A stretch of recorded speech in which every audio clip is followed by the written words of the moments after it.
Bank ईंट या cement से बनी किसी इमारत का नाम नहीं है। बैंक सिर्फ किसी स्टील या एल्यूमिनियम से बने एटीएम का नाम नहीं है। और बैंक ना ही एक काउंटर से दूसरे काउंटर पर दौड़ रहे बैंक ग्राहकों की उस दौड़ का नाम है। बैंक नाम है विश्वास का, बैंक नाम है अधिकार का, न्याय का, समानता का। लेकिन पिछले कुछ वर्षों में यह विश्वास जो ग्राहकों का बैंकिंग व्यवस्था में था वो कहीं ना कहीं कमजोर होता नजर आ रहा है। और उसके कुछ बुनियादी कारण, बहुत ही बेसिक कारण आज मैं इस सदन में आपके माध्यम से सरकार के सामने रखना चाहूंगा। सबसे पहला, पुअर कस्टमर सर्विस। यदि आज किसी ग्राहक को सरकारी बैंक में किसी काम से जाना हो तो मान लीजिए उसके ग्रह खराब चल रहे हैं और दिहाड़ी भी खराब होगी।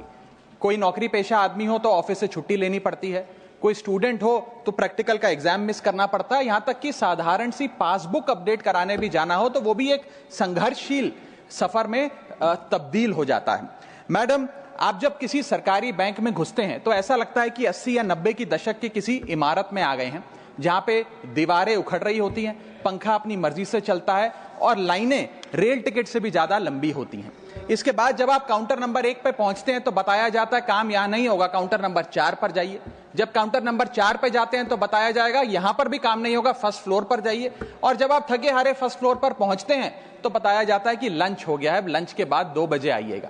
2:15 पहुंचते हैं तो बताया जाता है कि लंच एक्सटेंड हो गया, अभी कर्मचारी गुलाब जामुन खा रहे हैं। यह व्यवस्था है कस्टमर सर्विस की एक सरकारी बैंक में। और आज हम जहां चांद पर पहुंच गए, यूपीआई से गोलगप्पे खरीद रहे हैं, लेकिन हमारी सरकारी बैंकिंग व्यवस्था 80-90 के दशक से बाहर नहीं आ पा रही है।